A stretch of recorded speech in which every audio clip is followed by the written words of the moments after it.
Good morning, and this is Carolyn Williams here in Swansea, and this is to introduce Parker Winder from the States, and it's with regards to our relationship with money and how we sell. So let's find out if he's going to join us. Parker, are you there?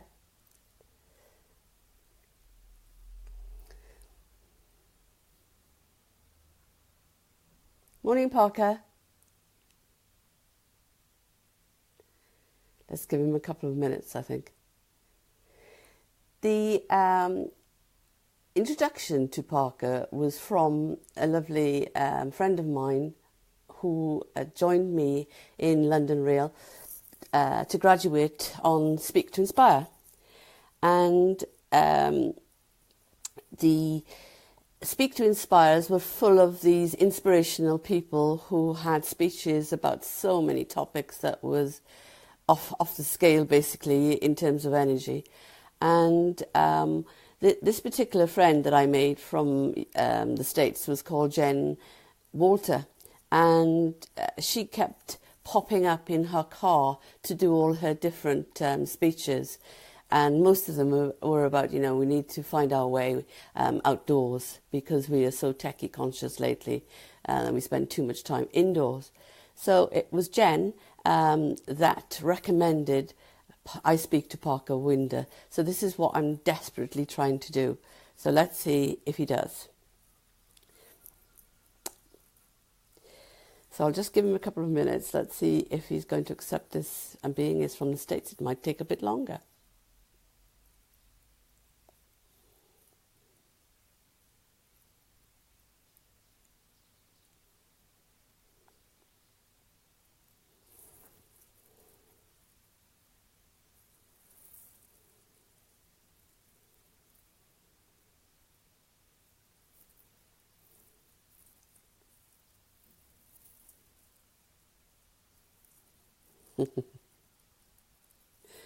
Good morning.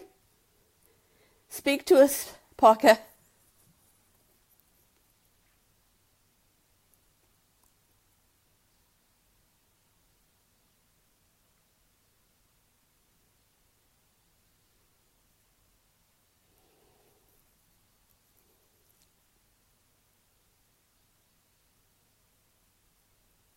Nothing happening yet. So shall I talk about our relationship with money in terms of during a call to Speak to the Inspirers, we Parker needs to be. Let's hope, because I've approved him, he's going to join us. This is live. Good morning.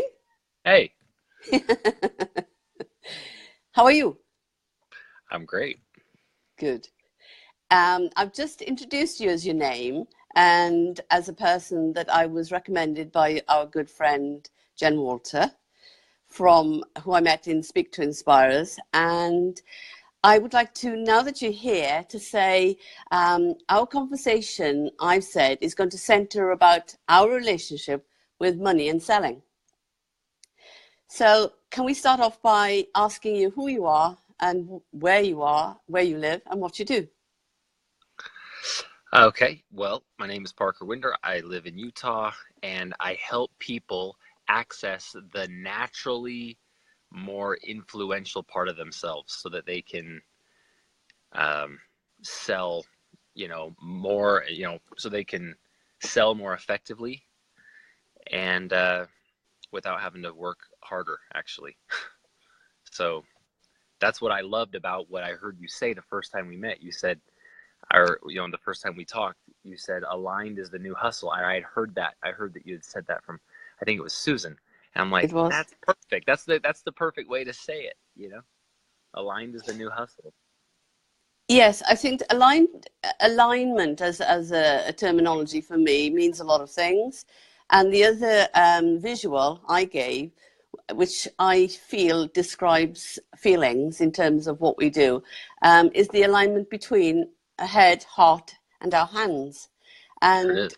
yeah, so What do you feel about that one? It's just, well, because I know what you mean when you say that, and they may Yes. not know exactly what you mean. But So what does it mean to you? I mean, okay, aligning your head, your heart, and your hands. It's like, all right, your head, you gotta have clear mind. You gotta be really crystal clear in your thinking and what you're after and your intention. The more precise that is, the more specific and precise that is, the more power it has. So that's just when it comes to clarity of mind. And then heart, I mean, that's that intuition and that kind of tuning into something that's of a higher power than our own mind can be, right? It can be our worst enemy if we're not careful. So, the heart actually keeps that, you know, that connection working properly. And then the hands is like a symbol of like action, service, doing something, doing the necessary required actions. No, I didn't say hustling and grinding and forcing and pushing. I didn't say that. I just said doing the necessary required action, because naturally, of course, we all know if you don't do what's required, then it doesn't happen. It doesn't matter how clear you are and how good you feel, So you can't just sit back and meditate and hope that, results happen, of course. But anyway, yeah. So, thank you. When we had a discussion about our relationship with selling, I can remember you saying that most of us are two in our heads. So if I look at it from that point of view, and I'm the worst. I'm the worst. I'm just warning you right now. That's why I'm so good at this, for seeing it for other people, and more importantly, getting them to see it. Getting them to see it. Because it doesn't matter what we see. If we're going to try to be a leader, if we're going to try to influence an enrollment conversation of any kind, if we find ourselves in any high profit environment, we have to be in their head, right? I mean, that's going to, absolutely. Anything but that, it leaves us at a disadvantage. Yeah. No matter if we're right or, so I could go on and on. Let me turn the light back on here.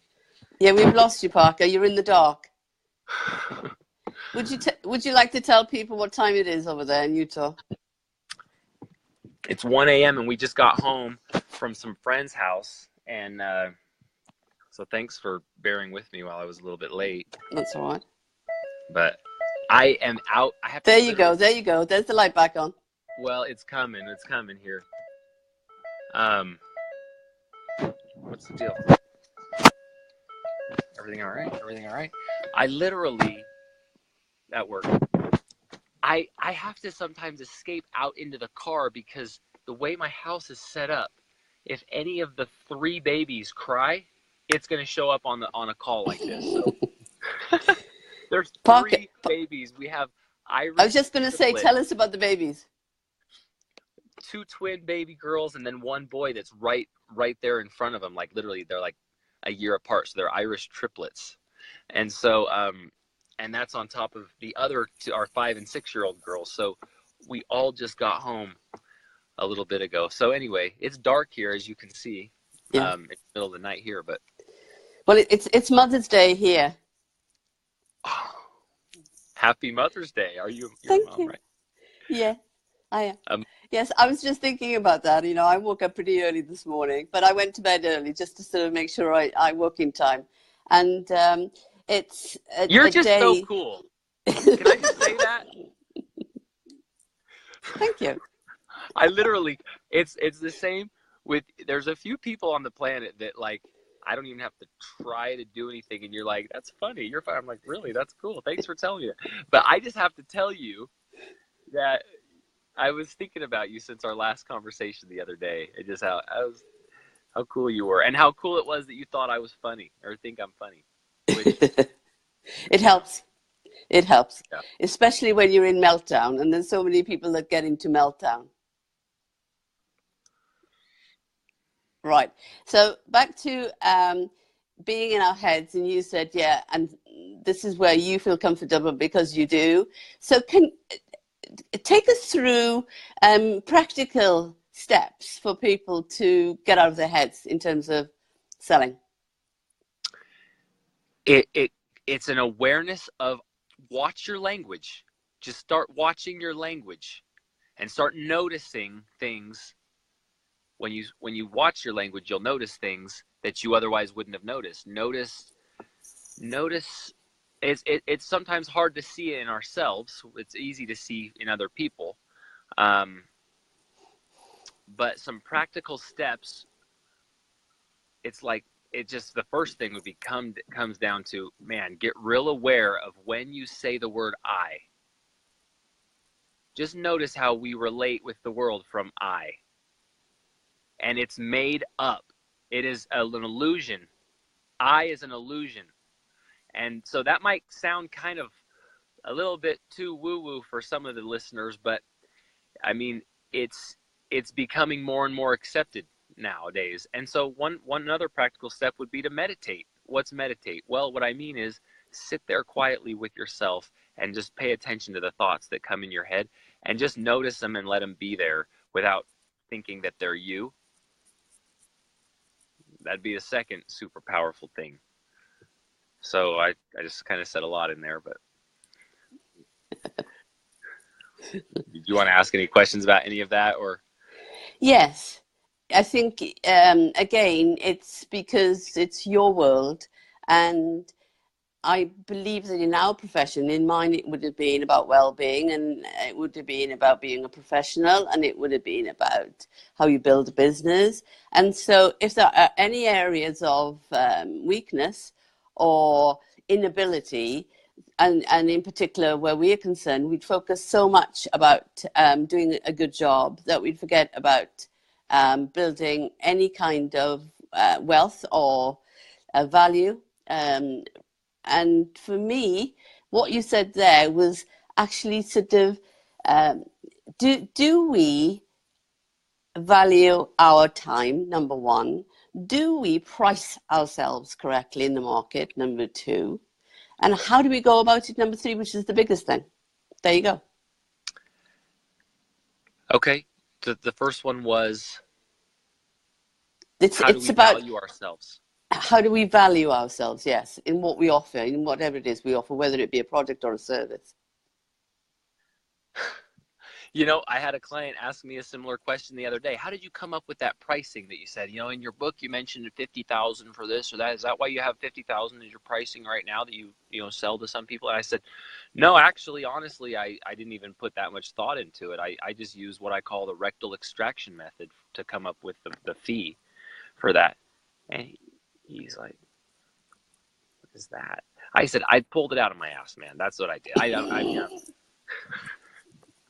I mean, so I try to come off all funny and stuff, but I mean, if we overthink it, then it's like, I mean, I could come up with something right now that you'd pay $20 for, or I could come up with something that I would offer you for 50 grand for, or 100 grand or something. What it really, our price just comes down to what's the gap in the life of the buyer, and what is that gap costing them to not have the solution that I can bring.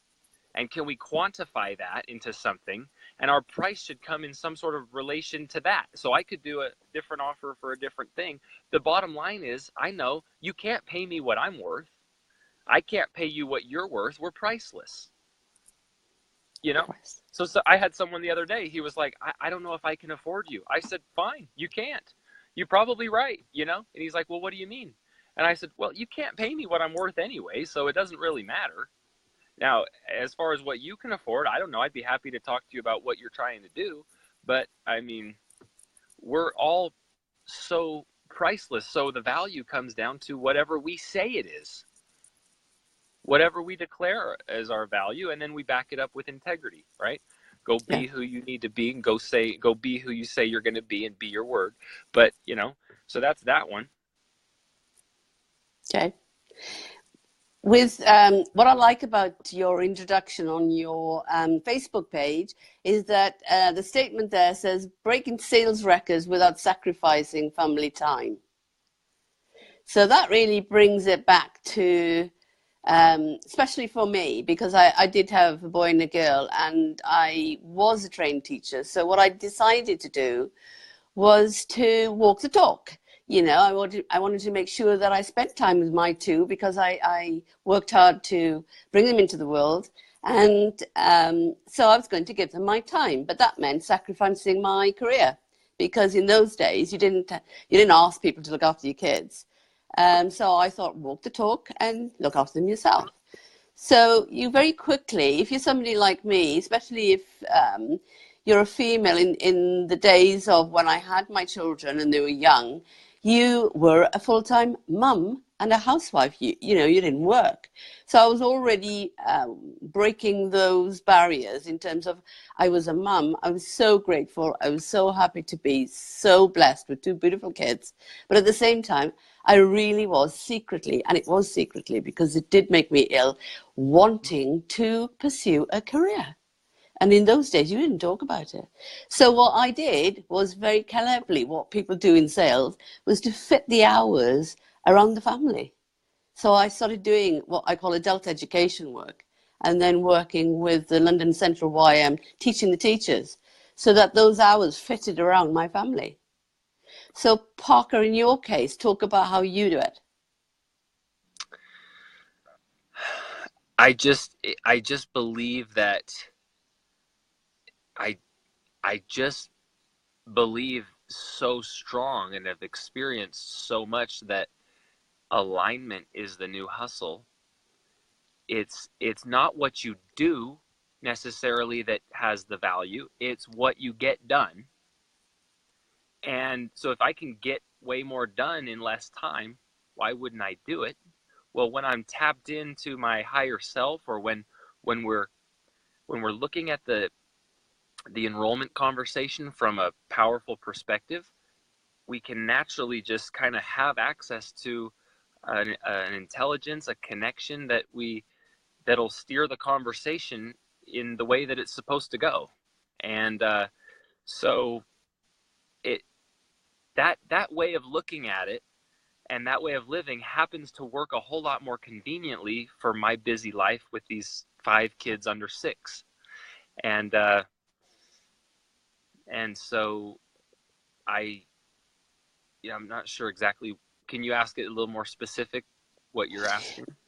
Yes, in terms of how you fit it all in terms of what you're a dad, and you've already explained, not just a dad of one, of 5. So how do you function as a loving father, which you obviously do because you don't sacrifice your family, and still become who you are as a salesperson or whatever, Yeah, that means to you? yeah. Because the thing that makes us influential as leaders of businesses or leaders in our lives is the presence that we have with the person, right? Like we've talked about, being out of our head, being completely with the person. And so in my experience, what I've found more and more is that actually just being with my family, being totally present with my family in their world and operating with them from there is the best practice that I can have for when I jump on a call with a company or and Yeah. so uh, it for a while there, it was like the two were against each other. It was, you could have one or the other, but it Yes. was very hard to have both. And if you did have both, you were always balancing the one. So if I'm with my family, it's costing me a lot of money because I could be producing results. Or if I'm producing results, then that's fine. But why? I just want to be more with my family. I wanted to spend time. My wife is so cool. I just want to be with her all the time and play with her. I want to take her on trips. I just want to go. Like, I'm kind of, I don't know, maybe a weird guy, but like, it's cool to take her shopping or spoil her or do stuff like that. I like that. And so, whereas, maybe some guys would be like, complain about it, like, oh, I don't want to, that energizes me. It's fun to like, to go play and stuff. And so I started, I was so frustrated. I was so frustrated at myself because I would go through these ups and downs where when I'm on, dude, get out of the way. Yeah, I'm just going to sell you. I'll close. So I was knocking on doors. I was a door-to-door salesman. And when I was on, it was like easy. And I'd be able to go sell 4, 5, 6, 7, 8, like in a day. And that's several $1,000s in a day. As a kid who dropped out of out of college, that's pretty cool, to be able to go make $4,000 in one day because I'm on. But then I couldn't get back to that place, and I'd go work a whole day, 3 days, 4 days, 5 days with 0 sales, knocking in the same area. Like, what is going on here? It's not just chance. I can feel it. I'm getting in my head, and I can feel the tension, and I can feel that there's something in between. Like, I can't access myself,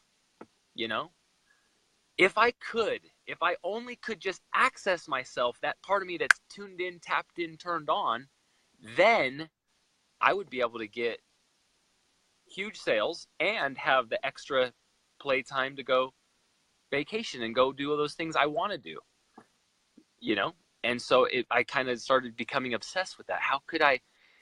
If I could just live there all the time, or at least a lot more often, life would be perfect. That's that on part of me. That's who I really am. And this is going to sound weird, but what I've come to find is when I'm on, and when we're tapped into that flow state, it's like we're not even there.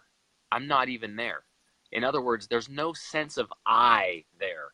There's no separate self there. There's no thinking there. It's just, it's like I disappear, and who I am is a commitment to a result, and I just let go of, and I just be whoever I need to be. I just show up. When you're present, it's like this, we have this ability to just show up in that state of flow.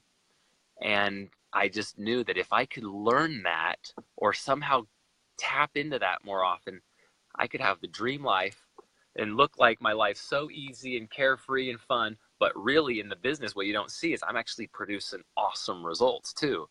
And I just thought that'd be so cool to live like that. Like, I'd go around and people would be like, dude, it's just, I want to be like you. And I thought that would be like, to live magically. That's like the definition for me, like to really truly live like magic. Like, there's a few people in the world who I would describe like that. And it's like, man, he's so magical.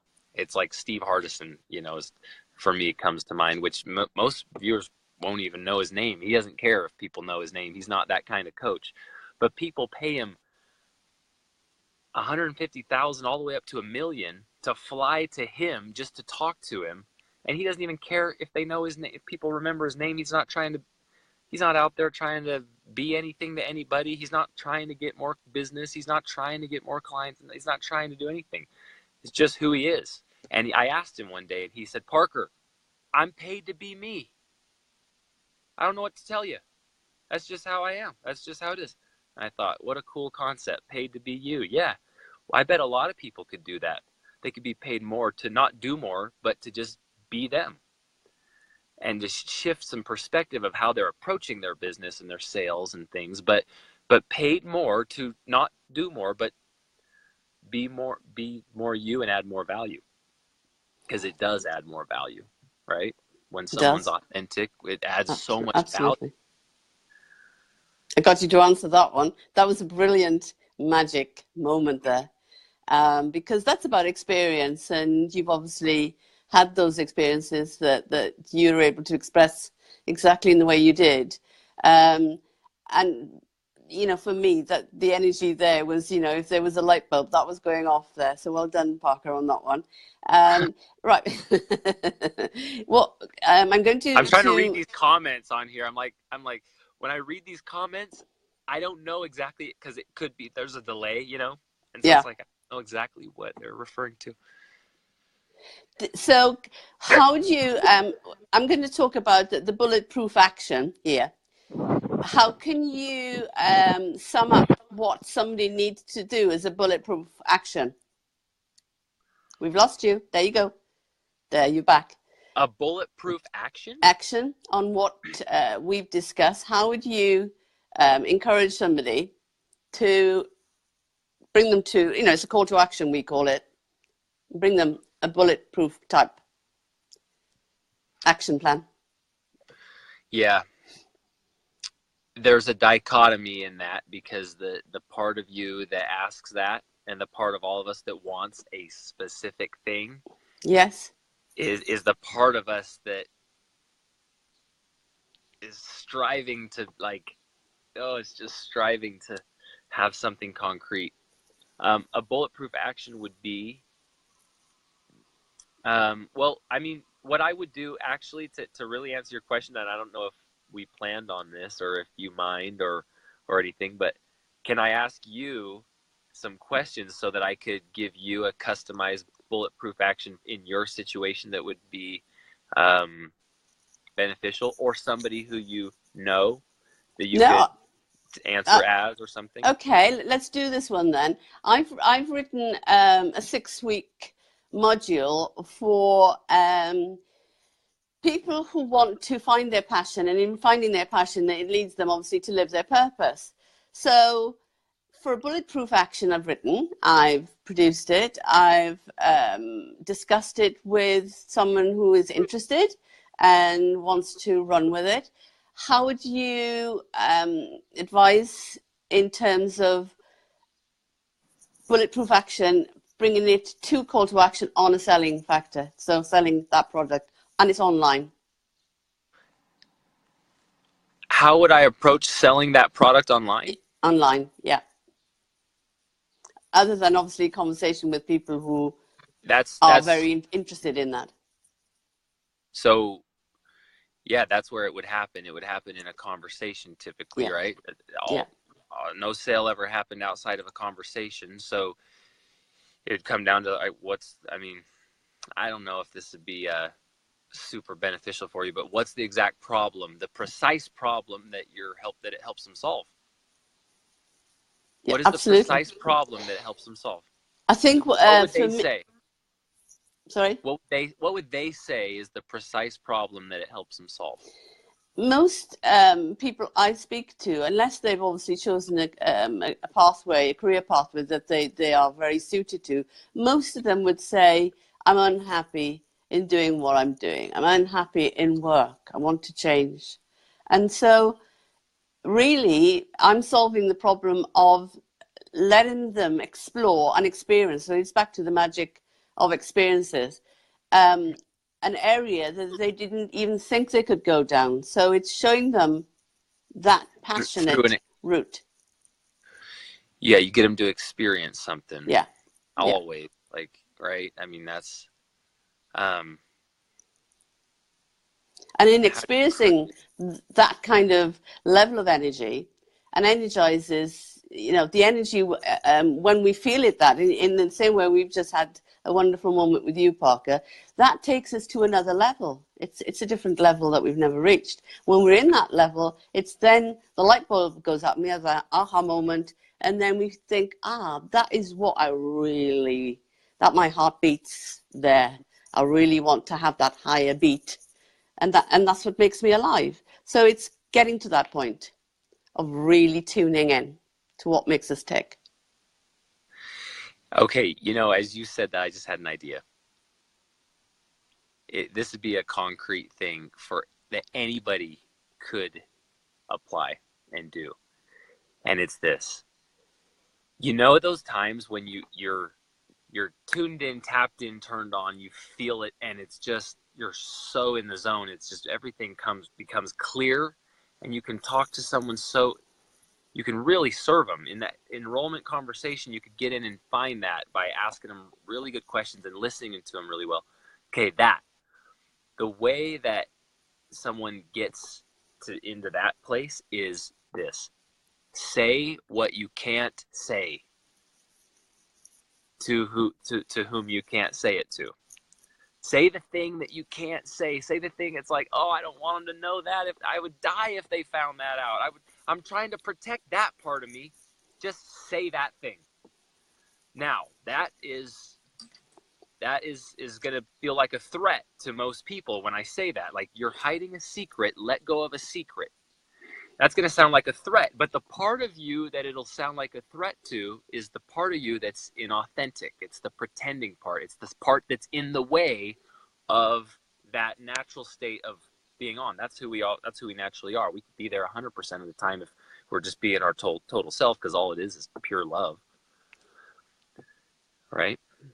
Right. And so, yeah, that's a precise action that you can do. So, what's the thing you can't say?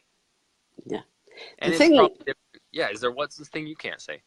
now, what I was going to take you onto there was that in finding our purpose, living our purpose, living it, it's saying that, and it's bringing out that secret, and it is love, and it's the whole purpose of it is that we love, and it's who we love, and it's loving what we do. And in my case, it's Beautifully said. loving talking to people like yourself, which is amazingly a position I've got to through meeting people like Jen Walter and anybody that came to London Rail. And Susan Gunnar is another lady. So it's giving that opportunity for me to say exactly how I feel and to, I think, offer them an opportunity to realize who I am, number one, and what my experiences are and that have led me to this, and what it is I really want to help them in. It makes it easy. I mean, yeah, it's hard to be that authentic, but then once you do it, it's like it's a freedom. It's ease. It's just, oh my gosh, I would go into these emotional ups and downs where it would like, oh, why can't I be like how I was yesterday when I would have got that guy and that guy and that guy. As I'm like looking down the street at all the people who let me in because they're interested in my product, but I couldn't close them because I don't know, it always something would be off, right? And I'd be like, well, yesterday I would have got them. I know I would have got them yesterday. And it would like build up this emotional heaviness, and I'd get down on myself and mad at myself. And what I realize now is there was something that I had to say, but I couldn't say it. I didn't want to reveal it. And there was one day I remember, it was like right towards the end of our selling season. I'd been working all summer. I was tired. I came in. My wife had this dinner prepared for me, and she wanted me to just sit down and enjoy it because she knew how bad of a week I was having and how stressed I was and how down on myself I was. And she was trying to cheer me up, and she was saying, Parker, it's okay. And as the more nice to me she'd be, the more I didn't feel like I deserved it. And so I'm trying to be nice, but it's building up and it's building up and it's building up, this tension, this self-hatred, self-critic getting louder and louder because I'm trying to hide it harder and harder, trying not to say it. And the truth is, I finally just snapped. It was like I said, no, it's not okay. And I hit this water and it went into the food. I didn't actually mean to do that. And then I stood up and I slammed this cupboard shut. And I said, it's not okay.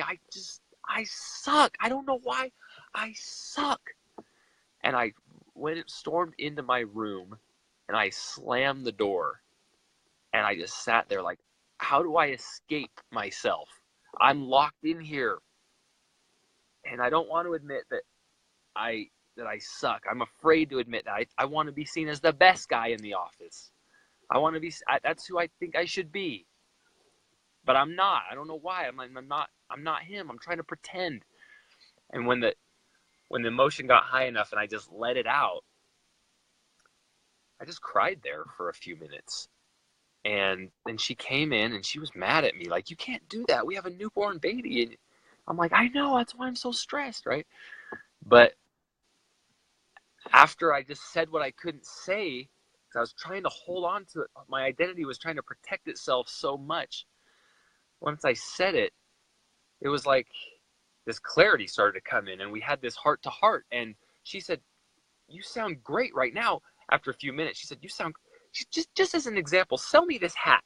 Just sell this hat how you would sell your stuff. And I just kind of was like, all right. And I just kind of started playing with it. And she's like, the lights came on, Parker. I just can feel it. It's not about what you're selling. It's the passion just turned on. I can see that in your eyes. Yeah, you sound great right now. And the next morning I woke up early without an alarm clock. where'd all this emotion, where'd all this energy come from? Went to the gym like I always know I'm supposed to do this thing. Normally I'm so tired and dreading the day I couldn't even do it at that time. Well, man, this day, boom, I wake up with this energy, this clarity, this aliveness. I go out and I sold 4 that day, sold 4 the next day, sold 4 the next day. And it's like, that is not chance. How did we do that, Brittany? What was it that I did? What was the thing that I could tell someone, this is how you do it? And she's like, it was when you finally said that thing that you were trying not to, you didn't want me to find out, or you didn't want anyone to know. I was like, that's it. And so that's what I would tell them. That's the actionable piece. Say what you can't say. If your mind feels like this fear, or you're trying to avoid it, or it's playing like, oh, I don't know what it is. I don't know what it is. It's trying to hide. If you can call yourself out, and it sucks for only a little bit, but really good things happen right on the other side of that. Excellent. You know? Yeah, for me, that would be about not playing small anymore. Never playing small again. So, you know, I hear That's all that cool. in you. It sounds as if your wife's That's a good cool. Say more about it. But never being small. Yeah. Again, being, I come from a very, I think the word would be small stock in terms of physical frame, family. But in that smallness, my mum was the smallest. So she was about not quite 5 foot. So I grew up, and it's all about conditioning, you know, and it would be the memory of hearing, oh, well, you're only small, you know, you're a small little package. But small packages are beautiful things. So I would hear the beautiful things in small packaging. So I'd hear that. But it's also about growing up in a male environment. So again, you know, I'd be a small little voice because my brother, obviously, who became a doctor, was cherished because of how much time he had to spend training and how much money that meant. So we were playing small in that again. So the smallness always sort of follows you until in the end, I do a Parker. I'm not playing small anymore. You know, I'm who I am. I deserve being who I am. So you go through the emotion of exactly the same thing as you did. But in a female, it takes longer because you're still doing that as a girlfriend, as a wife, as a mother. You'll carry that smallness through because you're so focused on bringing a family through. But then when it actually comes to who you are and what your purpose is, then bang, I'm not playing small ever again because I found my purpose.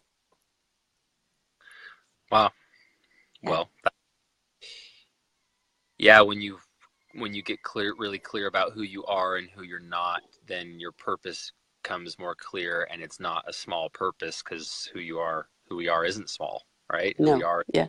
connected to the whole, you know, humankind in a way, right? And we're all connected. We can, Yes. you know, tune into it. And there's a lot of people out there who are really tuned into it. I'm not as much naturally, but there's a sense that we're all connected. It's so, there's so many obvious things that happen all over the place where it's like, wow, that wasn't just chance, you know?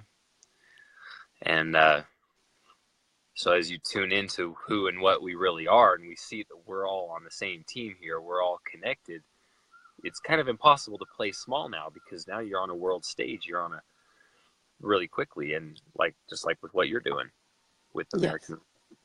American Real. Yes.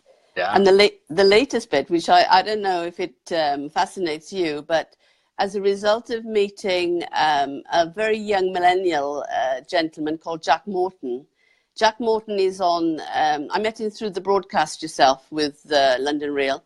And Jack was a bit like a young version of you, Parker, but very expressive because he did dance and, you know, he was using his arms and his facial expressions were massive, etc., etc. And he fascinated me. So I interviewed him before you, which was Thursday.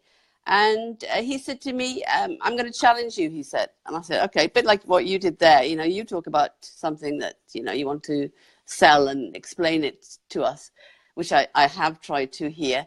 But in his case, he was saying, right, I want you to challenge yourself to go live. So it's called the Live Tribe on a 21-day challenge to go live for 60 seconds every day. So I started it yesterday, and I thoroughly enjoyed it. And I began to realize, out of all, and it comes back to what we've talked about.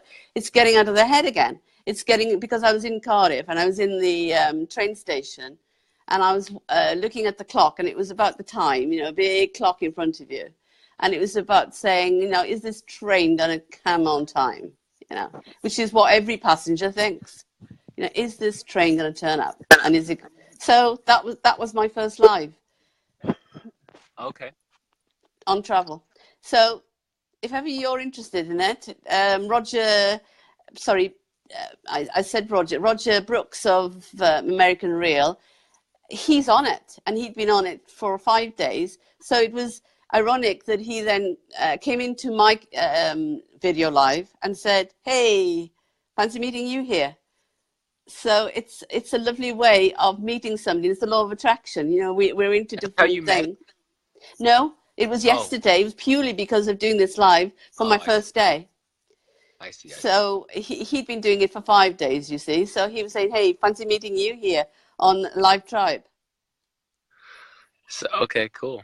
Yeah, so it is cool. Are you doing it right now? You're doing. I will do it on this. You see, I'll use this one that we've talked about, our relationship with money and our wallet, as my second day. Okay. Well, yeah, if people see the headline there, I want to make sure we deliver them what they came for. Like, we didn't really talk too much about our relationship with our wallet or with money. What would be like the quickest, most potent little thing that we could say for them about that? Yeah.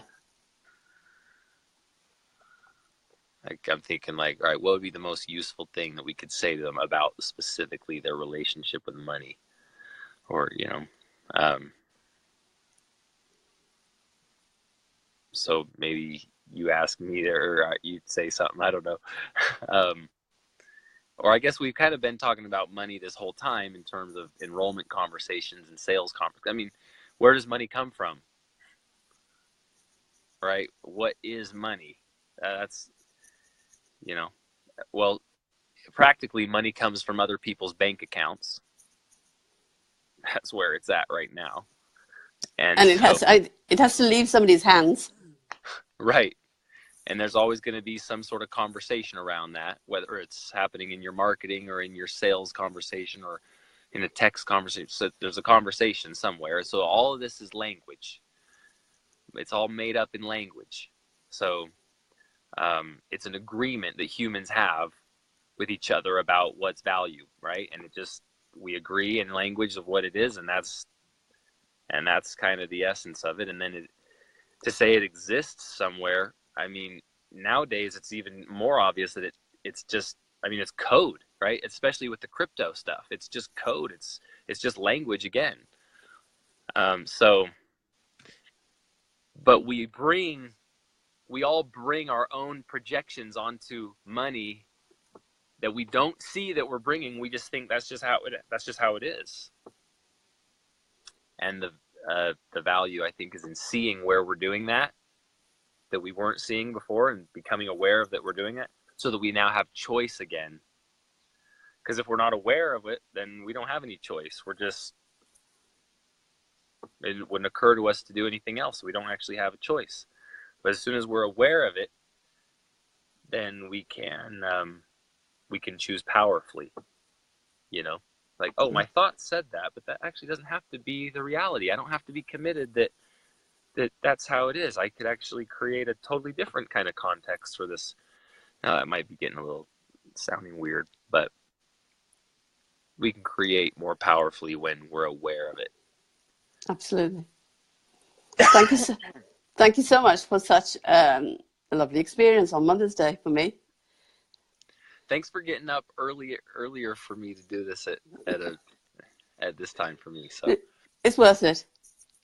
It's a bit of a L'Oreal advert day, but you're worth it. Thank you. Enjoy the rest of your sleep right. now. It's sleep time for you. Okay. All right. Have a good day. Sweet dreams. Okay. Talk soon. Bye. Bye.